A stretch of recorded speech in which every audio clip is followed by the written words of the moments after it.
Want to come to my luncheon? I'm having people over for lunch. Here's a very unusual piece I found sitting in my Airbnb, and I thought, what do you do with this? I love the idea of flowers not in water for an event.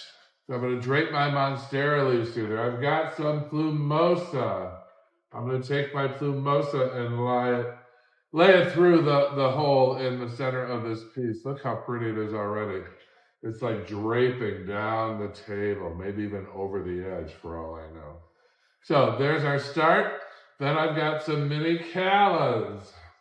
This is your 30-second design.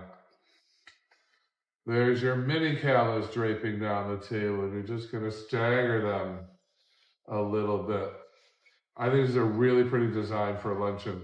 And then, look, you can put one of these with a little bit of a wisp of plumosa on each dinner plate. Now, this is called veiling. If you want to get really dramatic, you can veil all the flowers again with some plumosa. It kind of covers it up. So, there's my 30-second flower design for my luncheon today. All done quickly and efficiently. I work for Baccarat in Waterford, and they give me very unusual vases.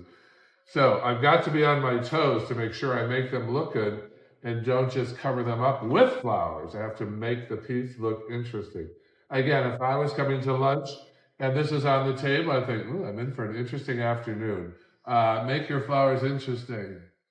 You could probably use this to wrap it almost. If you had a bowl, you could wrap these in the bowl. Now the ideas are flooding. So,